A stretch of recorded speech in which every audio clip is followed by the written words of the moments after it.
नमस्कार। आपका अपने YouTube चैनल नेवरीशर पर स्वागत। अपने भौतिक प्रदेश चल रहे हैं और भौतिक प्रदेश का भाग 5 करने से पहले कल के चैलेंज क्वेश्चन की ओर बढ़ें। चैलेंज क्वेश्चन साथियों ये था कि थार का मरुस्थल भारत में कितना प्रतिशत फैला हुआ है और पाकिस्तान में कितना प्रतिशत।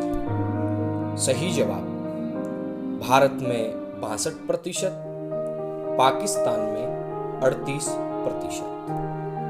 लेकिन एक शंका कई स्टूडेंट्स के दिमाग में कि थार का मरुस्थल 85% भारत में है, 15% पाकिस्तान में है। उनको बता दूं ये आंशिक मरुस्थल में है, पूर्ण रूप से जो मरुस्थल है उसका ये नहीं है। जो पूर्ण रूप से मरुस्थल है उसमें 62% जो मरुस्थल है वो भारत में और 38% मरुस्थल पाकिस्तान में। सही जवाब सबसे पहले सुमन ने दिया, हालांकि हरविंदर जी ने भी दिया, किरण ने भी दिया। अब बात करते हैं दूसरे चैलेंज क्वेश्चन की। वुड फॉसिल्स पार्क जो औकल गांव में है लेकिन जैसलमेर की किस दिशा में है? ये जैसलमेर के दक्षिण पूर्व में 21 हेक्टेयर क्षेत्रफल में फैला हुआ फॉसिल्स पार्क, जहां से प्राचीन समय के लकड़ियों के अवशेष मिले हैं। 1985 से यह एक पार्क है। 72 में जीएसआई ने इसे साइट के रूप में चिन्हित किया। इन लकड़ियों में कुछ जीवाश्म है और इसीलिए इसे एक हेरिटेज साइट के रूप में चिन्हित किया गया है।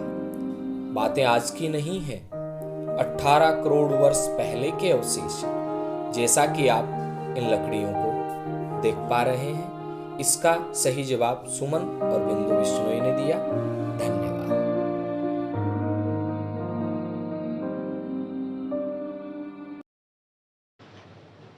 तो अपने शुरू कर रहे हैं आज अरावली। आज का जो अपना पार्ट रहेगा भौतिक प्रदेश के अंदर वो रहेगा अरावली। अब अरावली की चर्चा शुरू करें अपन लोग, उससे पहले मैं कुछ एक सामान्य प्रश्न वो लिख देता हूं। सेकंड भौतिक प्रदेश है अपना, मरुस्थल की चर्चा अपन लोग कर चुके हैं, उत्तर पश्चिम मरुस्थल प्रदेश। और इस उत्तर पश्चिम मरुस्थल प्रदेश के बाद में ये जो दूसरा भौतिक प्रदेश है ये है मध्यवर्ती अरावली पर्वतीय प्रदेश। मध्यवर्ती अरावली पर्वतीय प्रदेश। अब ये जो मध्यवर्ती अरावली पर्वतीय प्रदेश है ये राजस्थान के 4 पर्वतीय प्रदेशों में, भौतिक प्रदेशों में, मरुस्थल, अरावली पर्वतीय प्रदेश, मैदानी प्रदेश और हाड़ौती का पट्टा, इन चारों के अंदर ये वाला जो भौतिक प्रदेश है ये कितना क्षेत्रफल रखता है और ये कितनी जनसंख्या अपने पास। क्षेत्रफल की बात आती है तो ये क्षेत्रफल रखता है अपना लगभग 9%, और जब जनसंख्या की बात आती है तो ये जनसंख्या रखता है 10। ये तो इस भौतिक प्रदेश की सामान्य सी बात है। अब बात कर रहे हैं अपन कि अरावली, अरावली क्या है। मन में प्रश्न उठाना तो साथियों अरावली है वो एक पर्वत है, और ये जो पर्वत है, अब आप कहेंगे पर्वत है, हाँ बिल्कुल पर्वत है। पर्वत कई प्रकार के होते हैं। पर्वत में पर्वत वलित भी हो सकता है, पर्वत है वो भ्रंश से बना हुआ भ्रंशोत्थ भी हो सकता है, पर्वत है ये कोई ज्वालामुखी से बना हुआ भी हो सकता है, पर्वत है ये हॉर्स्ट भी हो सकता है। यानी कुल मिला के इत्यादि पर्वत के प्रकार हैं। बहुत सारे पर्वत होते हैं, लेकिन इनमें से अरावली कैसा पर्वत है? अरावली पर्वत। फिर आप कहेंगे ये चारों नाम आपने क्यों लिखे?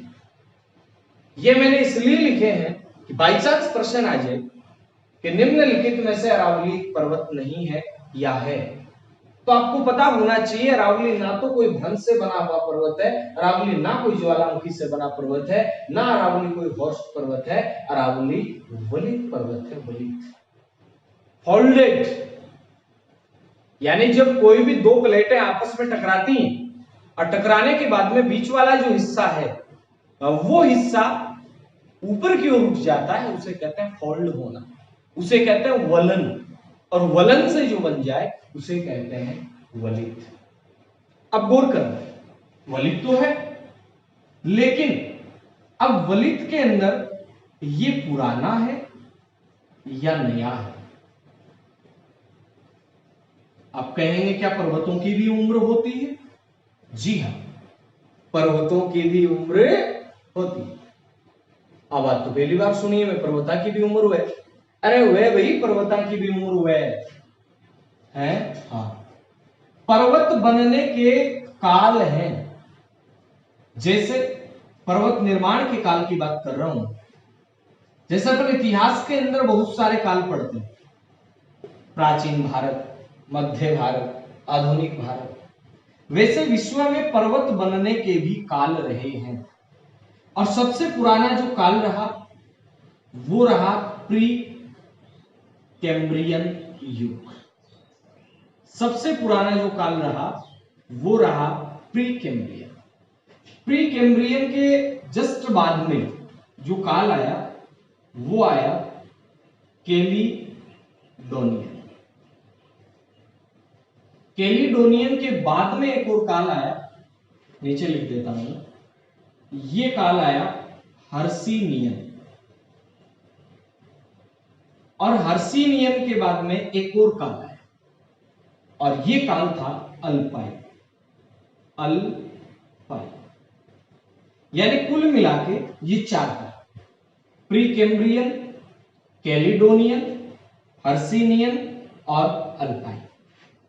इन चारों कालों में अगर कोई पर्वत इन दो कालों में बन गए, वो सारे पर्वत कहलाते हैं प्राचीन।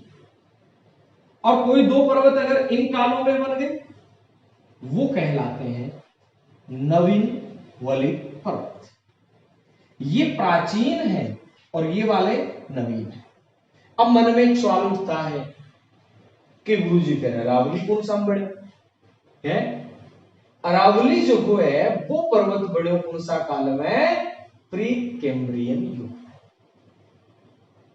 अब प्री कैम्ब्रियन ये युग, हाँ, अपने को तो ले दे के एक पता है, क्योंकि अपन पढ़ते हैं किताबों के अंदर कि अरावली की उत्पत्ति कौन से काल में हुई? अरावली की उत्पत्ति प्री कैम्ब्रियन काल में। अब ये जो प्री कैम्ब्रियन युग है या प्री कैम्ब्रियन काल है, इसके अलावा भी कई सारे काल हैं, जैसे कैलिडोनियन, जैसे हर्सिनियन, जैसे अल्पाइन। अब मैं यहां चर्चा इनकी क्यों कर रहा हूं? वापस से वही सवाल, मैं इनकी चर्चा इसलिए कर रहा हूं कि ये चार विकल्प आपको दे दिए जाए और फिर आपसे पूछा जाए कौन सा है, तो आपका उत्तर प्री कैम्ब्रियन आ जाएगा। लेकिन जब प्री कैम्ब्रियन दिया हुआ नहीं रहे, तब आप कौन सा कहेंगे? अरावली जो है ऐसा तो नहीं कि एक दिन में बन गया, 2 दिन में बन गया, कई लंबे वर्षों की प्रक्रिया का परिणाम रहा होगा।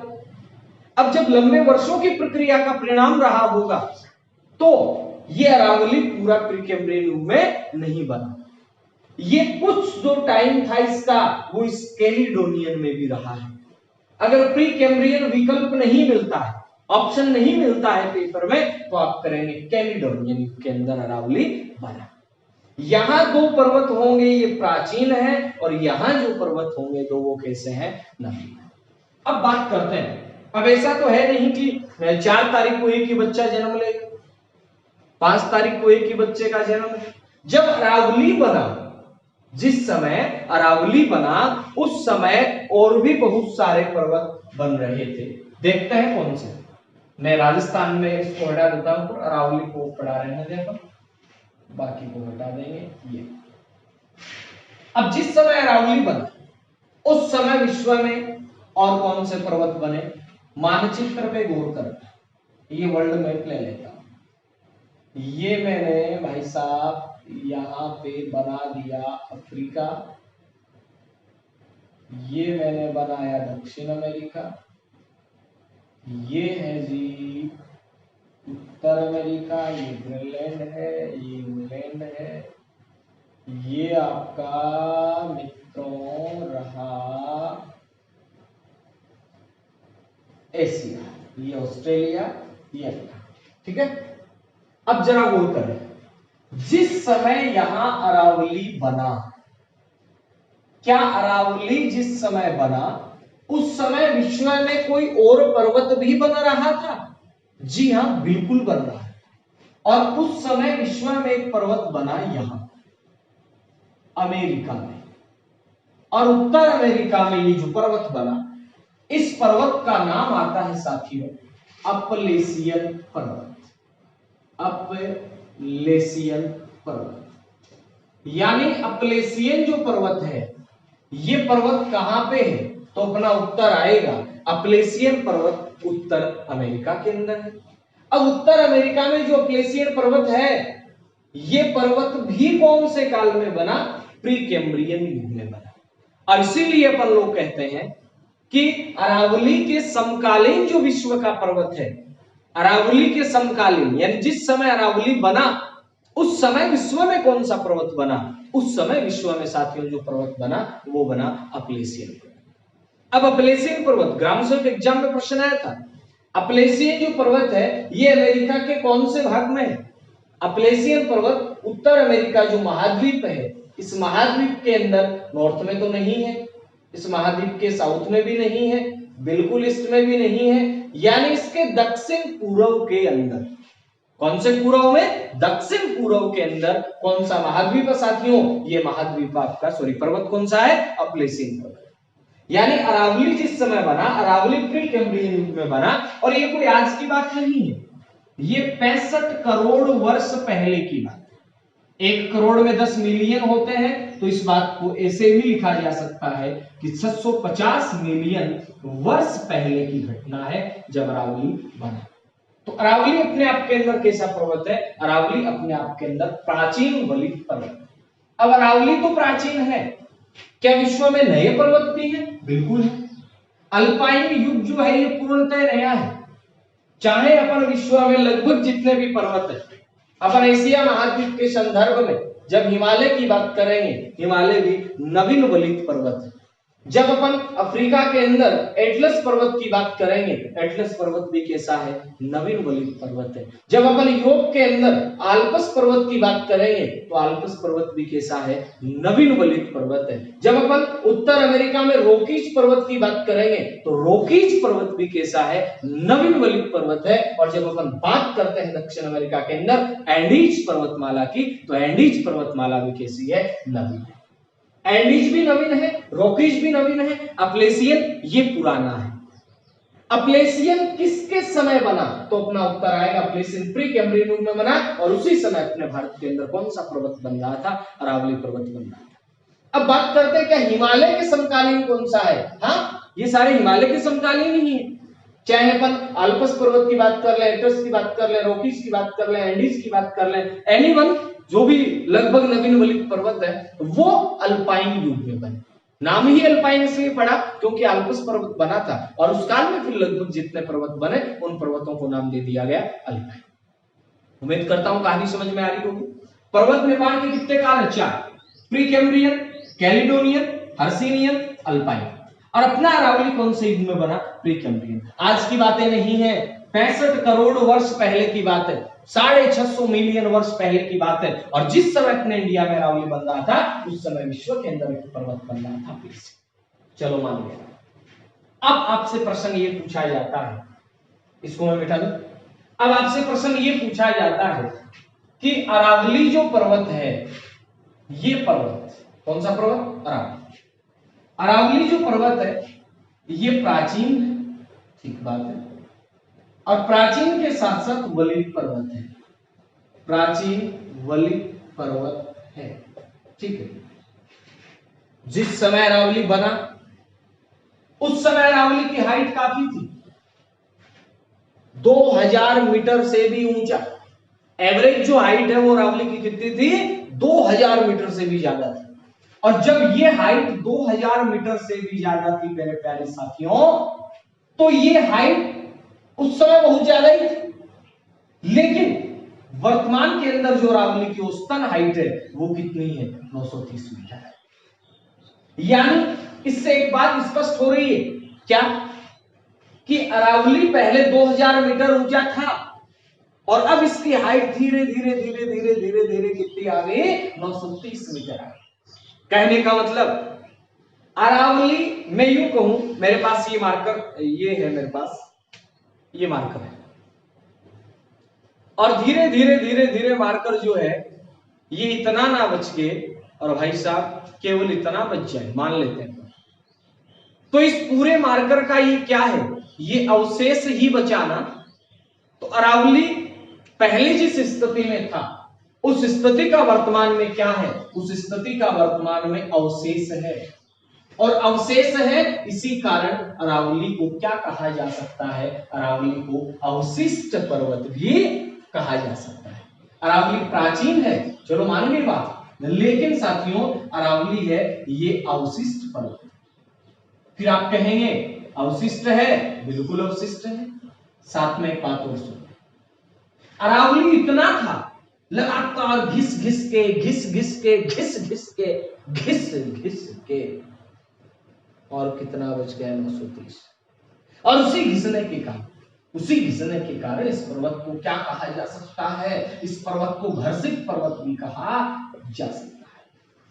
अरावली प्राचीन वलित पर्वत है, अरावली अवशिष्ट पर्वत है, अरावली घर्षित पर्वत है। अब आपसे प्रश्न पूछ लिया जाए कि निम्नलिखित में से अरावली है, पहला विकल्प ए दे दे, दूसरा बी दे दे, तीसरा सी दे दे और चौथा डी दे दे सभी, तो आपका प्यारे साथियों उत्तर क्या होगा? डी होगा।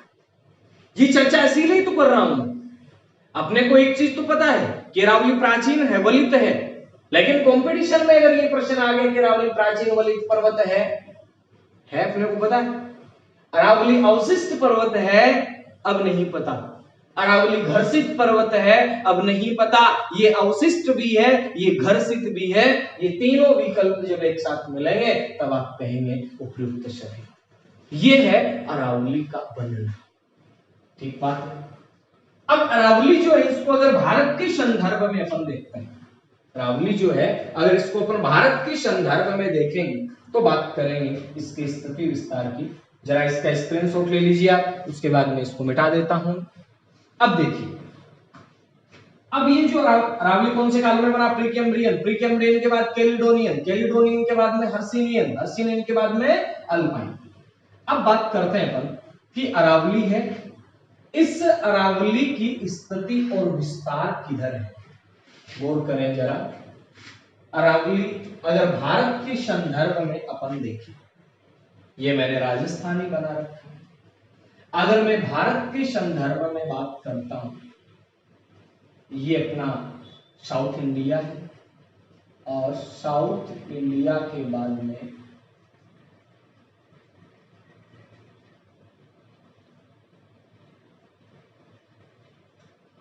ये अपना नॉर्थ इंडिया है। और प्यारे साथियों ये जो आप देख रहे हैं ये है अरावली पर्वत। ठीक है, इंडिया में बहुत सारे पर्वत है।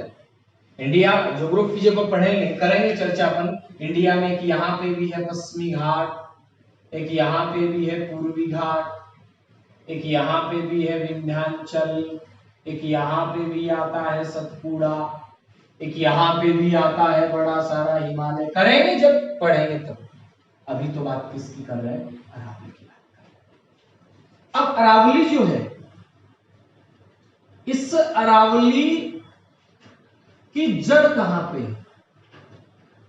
अरावली की जड़, अरावली का मूल यहां से तो गुजरात से तो वर्तमान में दिखती है अपने, लेकिन काफी प्राचीन समय के अंदर जब इंडिया आज यहां है, पहले यहां नहीं था।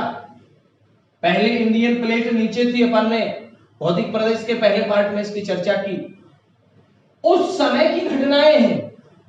तो अरावली का जो मूल बिंदु है वो अरब सागर में मिनिकॉय द्वीप के पास माना जाता है।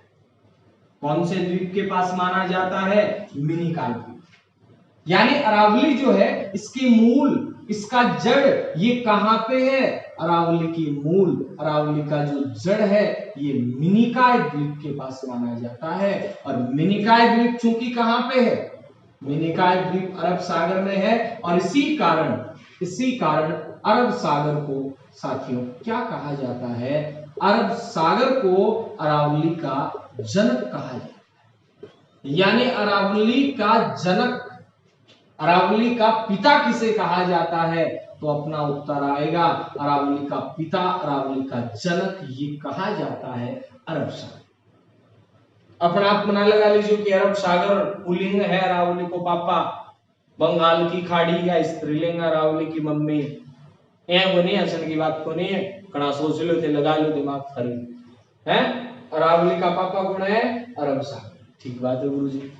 अरावली चाली पे जाऊं, मैंने कहा थी चाली। लेकिन अरावली अपने इंडिया के कौन से राज्य से चली? तो साथियों सुनना, अरावली कौन से राज्य से चली और फिर किधर किधर से चलते चलते कहां कहां चली? ये साथियों दिल्ली। अगर अपन भारत के मानचित्र में देखें, इसके विस्तार की बात करते हैं, ये कहां से लेके कहां तक फैला हुआ है?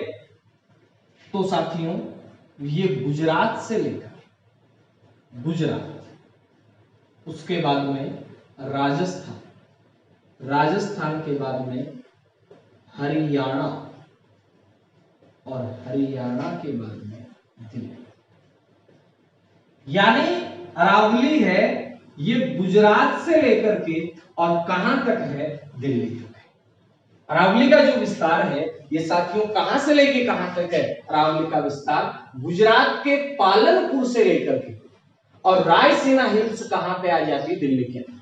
गुजरात के पालनपुर से लेकर के रायसीना हिल्स कहां है? दिल्ली तक है। यहां तक इसका विस्तार है, यहां तक अरावली का विस्तार है।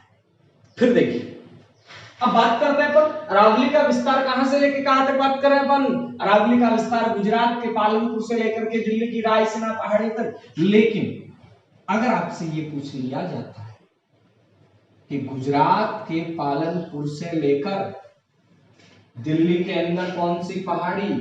रायसीना हिल्स। रायसीना हिल्स बोले तो राष्ट्रपति का भवन यहां बना हुआ, यहां तक। लेकिन ये कितने राज्यों में है? तो दिल्ली कोई स्टेट नहीं है, दिल्ली यूटी है, दिल्ली के अंदर शासित प्रदेश है। तो जल्दबाजी नहीं करनी है, विचार करना कि दिक्कत आवे, करना वो नहीं। दिल्ली केंद्र शासित प्रदेश है, दिल्ली राज्य नहीं है। अगर राज्य पूछे जाते हैं तो आपका उत्तर आएगा 3, गुजरात, राजस्थान और हरियाणा। अगर ये पूछा जाता है कि कितने क्षेत्रों में फैली हुई है, कितने राज्य ओब्लिक केंद्र शासित प्रदेशों में, तो आपका उत्तर आ जाएगा साथियों 4। ठीक बात। अब अरावली है यहां से लेके यहां तक कितनी लंबी है? 692 किलोमीटर। यानी अरावली की कुल लंबाई कितनी है? 692 किलोमीटर। अब आप कहेंगे काकड़ा 649 का भी आता है। जी हाँ आता है, लेकिन वो अरावली का नहीं है, वो इंदिरा गांधी नहर का है। वो किसका है? इंदिरा गांधी नहर का है। इंदिरा गांधी जो नहर है वो नहर 649 किलोमीटर है। और साथियों अरावली कितने किलोमीटर है? 692। अब प्रश्न आ जाए कि अरावली तो 692 है, कुल लेंथ है ये तो इसकी, लेकिन अपने राजस्थान में अरावली की लंबाई कितनी है? तो अपना उत्तर क्या आएगा? फटाफट बताइए। अपना उत्तर आएगा 550 किलोमीटर। अरावली की टोटल लेंथ कितनी है? 692। अरावली की राजस्थान में लेंथ कितनी है? 550। अब एक विशेष प्रश्न बन रहा है, जरा गौर करें। अरावली की कुल लंबाई का, अरावली की कुल लंबाई का राजस्थान में, कहां पे साथियों, राजस्थान में कितना प्रतिशत है। अब प्रतिशत पूछा है इसने, टोटल लेंथ कितनी है 692, राजस्थान में कितनी है 550, और कुल लंबाई में से 550 कितने प्रतिशत है, ये है 80%। यानी राजस्थान में कुल लंबाई 550 है, अरावली की कुल लंबाई 692 है, राजस्थान में कितने प्रतिशत है, तो आपका उत्तर आएगा 80%। राजस्थान में कितने प्रतिशत है 80%। ठीक बात है। अब ये तो है लंबाई, लंबाई हमेशा किलोमीटर में रहेगी, और ऊंचाई की जब बात करेंगे साथियों तो ऊंचाई हमेशा किसमें, मीटर में रहेगी। अभी मैंने बात की थी कि अरावली जिस समय बना उस समय 2000 मीटर से भी ऊंचा था, लेकिन धीरे धीरे अपरदनात्मक शक्तियों के कारण कटता हुआ घिसता हुआ और एक तरफ से इधर मरुस्थलीकरण भी फिर बढ़ता रहा, और अंततः अरावली की जो समुद्र तल से औसतन ऊंचाई बन गई, वर्तमान के अंदर जो फैक्ट है वो है 930 मीटर। कितने मीटर 930। तो अरावली की जो औसतन ऊंचाई है, औसतन जो ऊंचाई है वो कितनी है 930 मीटर। चलो ठीक बात। अब बात करते हैं अरावली की जो स्थिति है वो किधर से किधर। देखें जरा, दिशा ज्ञान जरूरी है और अपन ने लिया भी था। एक बार इस मैप में देखें और ये बताएं ये वाली दिशा कौन सी, दक्षिण, इधर वाली दिशा कौन सी होगी, पश्चिम। तो ये वाला अरावली जिधर से चल रही है, जिधर से अरावली चल रही है वो क्या है, दक्षिण भी नहीं है पश्चिम भी नहीं है। तो अरावली का जो विस्तार है वो दक्षिण पश्चिम से। अब दक्षिण पश्चिम से किधर है अरावली का विस्तार, दक्षिण पश्चिम से ऐसे है। अब ये वाली दिशा उत्तर है, ये वाली दिशा पूरब है, यानी उत्तर में पूरब दोनों के बीच में है, और दोनों के बीच में होने का मतलब मैं यूं कह सकता हूं उत्तर पूर्व। अरावली का जो विस्तार है वो किधर से किधर है, अरावली का विस्तार दक्षिण पश्चिम से, दक्षिण पश्चिम से किधर है भाई, उत्तर पूर्व की ओर। चलो ठीक बात, ठीक बात। लेकिन अब विशेष प्रश्न, चौड़ाई ज्यादा किधर है, चौड़ाई ज्यादा दक्षिण पश्चिम वाले भाग में है। जैसे जैसे इधर जाएंगे वैसे वैसे चौड़ाई कम होगी, हालांकि आगे थोड़ी ज्यादा हो जाएगी, लेकिन एक ट्रेंड, एक प्रवृत्ति, प्रश्न में अगर बन जाए कि अरावली की चौड़ाई ये किस ओर से किस ओर कम होती है, तो अरावली की चौड़ाई ये दक्षिण पश्चिम से, किधर से, दक्षिण पश्चिम से, और किधर, उत्तर पूर्व की ओर क्या होती जाती है, कम होती चली जाती। इधर चौड़ाई ज्यादा है, मैंने प्लस लिखा है, और जैसे जैसे आप उत्तर पूर्व में चलते चले जाएंगे वैसे वैसे चौड़ाई क्या होती चली जाएगी। अब कई बार एग्जामिनर क्या होता है, आपको घुमाता है, आपके माइंड को चेक करता है कि आपने रटा रटाया है या फिर कुछ समझने की कोशिश की है। ये तो सभी ने रट लिया कि अरावली हो दक्षिण पश्चिम में चौड़ी ज्यादा है, और जैसे जैसे अपन दक्षिण पश्चिम से उत्तर पूर्व की ओर चलते चले जाएंगे वैसे वैसे अरावली की चौड़ाई कम होती चली जाएगी। लेकिन साथियों, अगर प्रश्न ये पूछ लिया जाता है कि अरावली की चौड़ाई में वृद्धि क्रमशः किधर से किधर होती है, अगर वृद्धि पूछ लिया जाएगा तो आपका उत्तर क्या बनेगा प्यारे साथियों, आपका उत्तर बनेगा उत्तर पूर्व से लेकर के और दक्षिण पश्चिम की ओर चौड़ाई में क्या होती चली जाती है, वृद्धि होती चली जाती है। उत्तर पूर्व में चौड़ाई कम है, और जैसे जैसे दक्षिण पश्चिम में आएंगे वैसे वैसे चौड़ाई क्या होगी, चौड़ाई बढ़ती हुई चली जाएगी। इसी प्रकार से ऊंचाई का प्रश्न आएगा। दक्षिण पश्चिम वाला जो भाग है इधर ऊंचाई ज्यादा है, दक्षिण पश्चिम वाले भाग में ऊंचाई ज्यादा है। और जैसे जैसे अपन दक्षिण पश्चिम वाले भाग से चलते चले जाते हैं, किधर, दक्षिण पश्चिम वाले भाग से चलते चले जाते हैं उत्तर पूर्व वाले भाग की तरफ, वैसे वैसे ऊंचाई भी क्या होती चली जाती है, ऊंचाई भी कम होती चली जाती है। यानी अरावली की चौड़ाई किधर ज्यादा है, दक्षिण पश्चिम में, ऊंचाई किधर ज्यादा है, दक्षिण पश्चिम में। लेकिन जैसे जैसे दक्षिण पश्चिम से उत्तर पूर्व की ओर जाते हैं इसकी चौड़ाई भी कम होती चली जाती है और इसकी ऊंचाई है वो भी कम होती चली जाती है।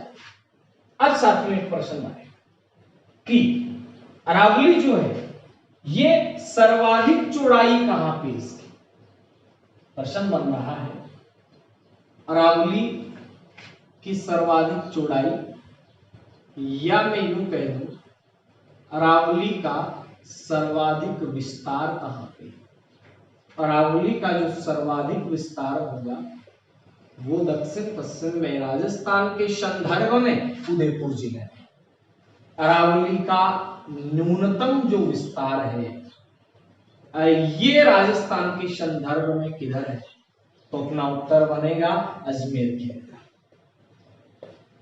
फिर प्रश्न बना, ये तो विस्तार और चौड़ाई की बात होगी, अरावली की राजस्थान में सर्वाधिक ऊंचाई कहां पे है, अरावली की राजस्थान के अंदर सर्वाधिक ऊंचाई कहां पे, तो प्यारे साथियों इसका जो जवाब रहेगा कि अरावली की सर्वाधिक ऊंचाई कहां पे, अरावली की सर्वाधिक ऊंचाई सिरोही की, और सिरोही के अंदर अपन पढ़ेंगे जब चोटियां, गुरु शिखर चोटी 1722 मीटर सर्वाधिक ऊंचाई है यहां पे, चलो ठीक है। लेकिन न्यूनतम ऊंचाई कहां पे, न्यूनतम जो ऊंचाई है वो वापस से कहां आ जाएगी, अजमेर। यानी अरावली की सर्वाधिक ऊंचाई कहां पे, सिरोही में, न्यूनतम ऊंचाई कहां पे, अजमेर के अंदर, अरावली का सर्वाधिक विस्तार कहां पे, उदयपुर के अंदर, और अरावली का न्यूनतम विस्तार कहां पे, अजमेर के अंदर। तो अरावली की टोटल लेंथ कितनी है, 692 किलोमीटर है। राजस्थान के अंदर इसकी लेंथ कितनी है, राजस्थान में 550 किलोमीटर। अब इसके बाद में आगे अपन अरावली का महत्व है, अरावली जो है इसकी क्या इंपॉर्टेंस है राजस्थान के अंदर, अरावली अगर नहीं होती तो क्या होता, अरावली है तो क्या हो रहा है, क्या अरावली मानसून के अंदर कुछ बाधा पैदा करती है, बाधा पैदा करती है तो कैसे करती है, वर्षा करवाती है तो कैसे करवाती है, अगर अरावली ऐसे ना होके ऐसे हो जाए तो क्या होगा। इन सभी प्रश्नों को जानने के लिए बने रहिए हमारे चैनल पर। क्लास अगर पसंद आ रही है ईमानदारी से तो लाइक कीजिए, कमेंट कीजिए और चैनल को सब्सक्राइब कर दें, बेल आइकन को दबा लें ताकि नोटिफिकेशन मिल जाए, क्लास की जानकारी आप तक पहुंच जाए। आज के लिए इतना काफी है, नेक्स्ट क्लास में चर्चा करेंगे। हाँ एक बात तो भूल गए, चैलेंज क्वेश्चन आज का, चैलेंज क्वेश्चन साथियों आपका ये रहेगा कि चैलेंज क्वेश्चन क्या दिया जाए भैया, आज का चैलेंज क्या दिया जा सकता है, आज का चैलेंज आप लोगों को दिया जा सकता है, चलो होमवर्क दिया जाता है आज आपको कि अरावली की जो 20 चोटियां हैं, 20 छोड़ो 15, अरावली की जो 15 चोटियां हैं, 15 चोटियों की ऊंचाई, प्रारंभिक जो 15 चोटियां कहां है, कौन से जिले में है, इनको आप कमेंट बॉक्स में कमेंट करें। जो सबसे पहले इनको कमेंट करेगा उसका नाम नेक्स्ट वीडियो में कर लिया जाएगा और अधिक से अधिक लोगों तक आप ये बातें साझा किया करें ताकि हमें भी थोड़ा उत्साह मिले, हौसला बढ़े और कुछ नया और बेहतर करने का प्रयास कर सकें। धन्यवाद, मिलते हैं नए वीडियो के अंदर नए जोश के साथ, नए नॉलेज के साथ। जय हिंद, जय भारत।